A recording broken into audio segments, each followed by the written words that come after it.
Ya, selanjutnya kita membaca lagi keterangan daripada beliau pengarang. Setelah ismun, bismillah tadi, kemudian dilanjut wallahu, lafaz Allah itu adalah alamun lidzatil wajibil wujudi. Allah itu, kata Allah itu adalah nama zat yang wajib ada. Jadi kata Allah itu adalah nama bagi satu zat yang wajib ada, artinya mustahil zat itu tidak ada. Artinya keadaan Allah Subhanahu wa taala itu wajib ada. Artinya Allah Subhanahu wa taala mustahil memiliki sifat tiada. Kalau Allah memiliki sifat tiada berarti Allah itu bukan Tuhan.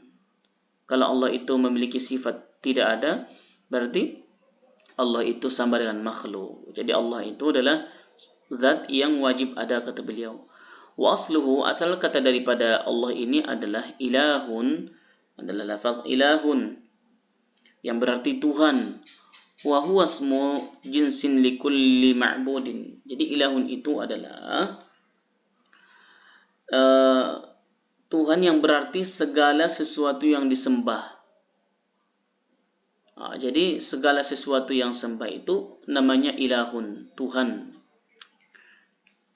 Jadi orang-orang Quraisy, orang-orang yang tidak meyakini ajaran Nabi Sallallahu Alaihi Wasallam, orang-orang yang menyembah Tuhan, menyembah selain Allah Subhanahu Wa Taala, mereka menamakan itu sebagai Tuhan. Ya. Kemudian, thumma urrifa bi'al wa hudzifatil hamzatu. Kemudian lafaz ilahun itu dima'rifahkan dengan memakai alif dan lam. Ya, kemudian dima'rifahkan dengan dima'rifahkan dengan alif dan lam, dan hamzahnya dibuang. Ya, ilahun ini, i ini dibuang dan dimasukkan al menjadi Allahun. Ya. Lalu diartikan Tuhan sesembahan yang benar, sehingga menjadi lafaz yang summa stu'mila fil ma'budin bihaqqin. Kemudian Allah itu dijadikan sebagai lafaz yang diartikan sebagai Tuhan sesembahan yang benar. Ya, jadi lafaz ilahun itu masih umum. Jadi orang-orang juga menyembah selain Allah, mereka menamakan itu Tuhan, ilahun. Tapi setelah dima'rifahkan, dihususkan dengan memakai alif lam, sehingga menjadi berartikan Tuhan yang sesembahan yang benar. Artinya Tuhan yang kita sembah itu adalah Tuhan yang betul-betul Allah Subhanahu wa taala. Wa huwa ismul a'zamu 'indal aktsari. Jadi lafaz Allah itu dipergunakan sebagai nama yang disembah yang hak, yang tadi itu adalah dijelaskan oleh kebanyakan ulama sebagai ismul a'zam, nama Allah yang sangat mulia.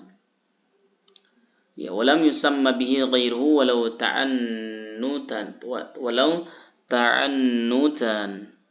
Jadi lafaz Allah Subhanahu wa taala itu tidak bisa selain dia dinamakan Allah. Jadi tidak boleh dinamakan selain Tuhan yang kita betul-betul sembah itu sebagai Allah. Jadi orang-orang yang menyembah matahari tidak boleh dinamakan matahari itu sebagai Allah. Ya. Tidak boleh orang-orang yang menyembah bulan itu dinamakan Allah. Jadi yang berhak disebut dengan Allah itu adalah yang benar-benar kita sembah, yaitu Allah Subhanahu wa taala, Tuhan sang pencipta alam semesta. Tuhan yang sang pencipta matahari yang dijadikan oleh sebagian orang itu sebagai Tuhan.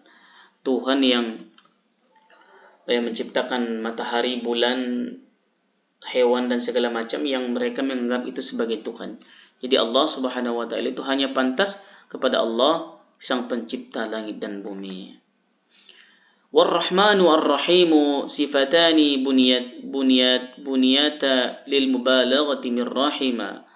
Kemudian kata Ar-Rahman dan Ar-Rahim itu adalah dua kata sifat, rahima dengan tujuan mubalaghah, yaitu yang menunjukkan sangat, yang memiliki makna sangat, ya. Ya. War-Rahmanu ablaghu minar Rahimi. Lafaz dan kata Ar-Rahman lebih lengkap maknanya daripada Ar-Rahim. Kenapa demikian? Lianna ziyadatal bina tadullu ala ziyadatil ma'na. Sebab jumlah huruf Ar-Rahman lebih banyak daripada Ar-Rahim.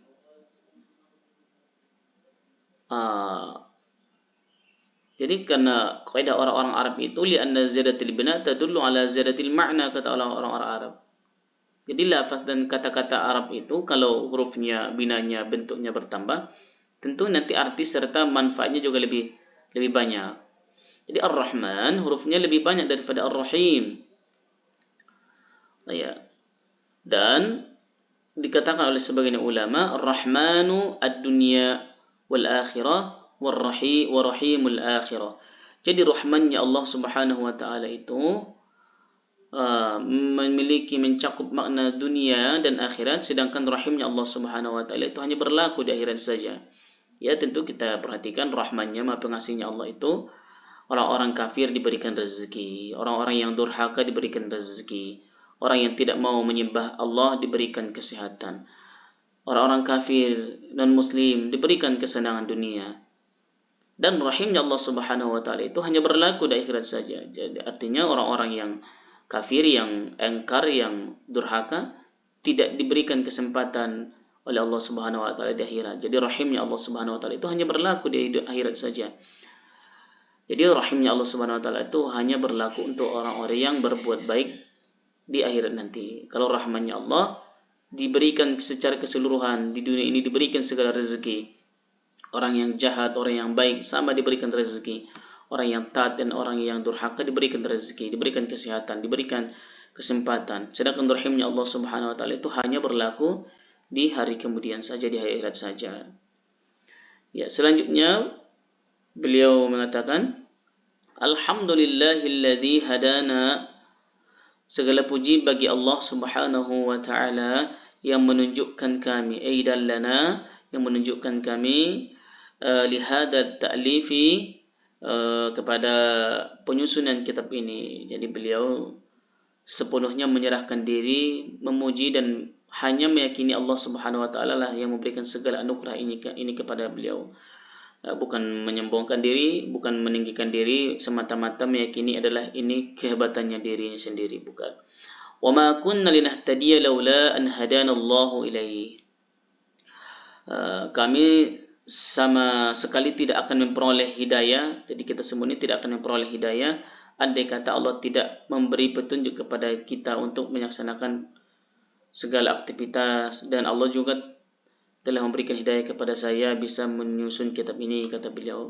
Jikalau bukan karena hidayah dan pertolongan Allah kepada kita, kepada saya dalam menyusun kitab ini, tentu tidak akan bisa. Walhamdu, beliau menjelaskan lafaz hamdu ini, pujian adalah, ya, alhamdu, pujian adalah menyifati huwa al-wasfu bil jamil, menyifati dengan sesuatu yang bagus. Jadi umumnya pujian itu adalah terfokus, tertuju kepada segala sesuatu yang bagus. Jadi segala sesuatu yang bagus itu kita puji, tentu akan menjadi sebuah tujuan yang baik. Jadi segala yang bagus itu namanya pujian. Wassalatu, kata beliau menjelaskan tentang lafaz salatu, wassalatu wa hiya minallahi rahmah al-makarunatu bit-ta'zimi. Nah, salawat dari Allah Subhanahu wa taala adalah rahmat yang disertai dengan mengagungkan. Jadi rahmat yang disertai dengan mengagungkan. Jadi salawatnya Allah Subhanahu wa taala itu kepada Rasulullah SAW itu rahmat serta memberikan posisi yang sangat yang mulia. Jadi Allah Subhanahu wa taala itu bersalawat kepada Nabi sallallahu alaihi wasallam, artinya Allah memberikan rahmat kepada Nabi sallallahu alaihi wasallam dan memposisikan Nabi sallallahu alaihi wasallam sebagai orang yang sangat mulia, memiliki derajat dan kedudukan yang tinggi. Sedangkan lafaz assalamu wassalamu ay at-taslimu min kulli afatin wa naqsin. Jadi salam adalah penyelamat dari semua cacat dan kekurangan. Jadi salawat itu sebagai rahmat dan posisi yang baik. Salam itu adalah salam penyelamat daripada semua cacat dan kekurangan. Ya, taslimu min kulli afatin naqsin. Salam itu adalah penyelamat daripada segala bentuk cacat dan kekurangan. Ala sayyidina Muhammadin Rasulillahi likafatis thaqilin. Ya, yang semoga atas petunjuk kita Nabi sallallahu alaihi wasallam, utusan Allah kepada seluruh jin dan manusia, diutus kepada malaikat, ya, menurut pendapat yang dikatakan sekelompok ulama tahqiq. Ya.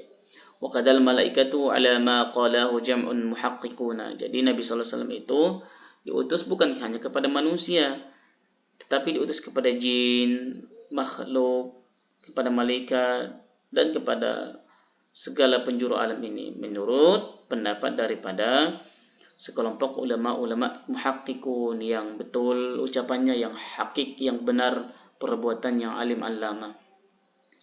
Kemudian setelah itu beliau menjelaskan nafas Muhammadun wa Muhammadun alamun mangkulun min ismil maf'ulil mudha'afi.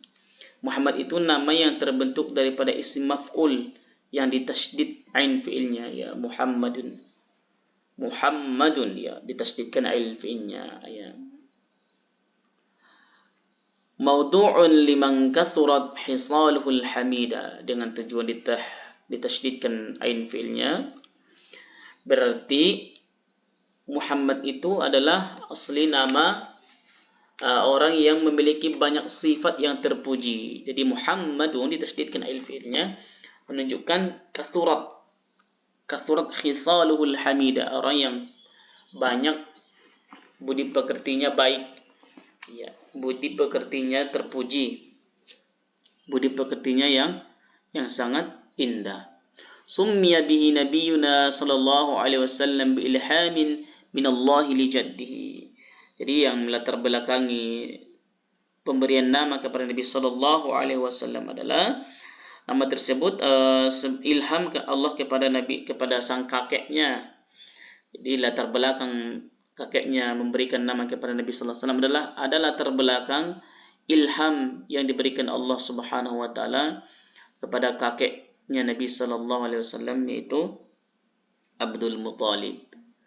Allah berikan hidayah, ilham kepada kakeknya agar memberikan nama Muhammad, nanti akan dipuji di seluruh alam, perbuatannya, tingkah lakunya serta akhlakul karimahnya nanti akan baik.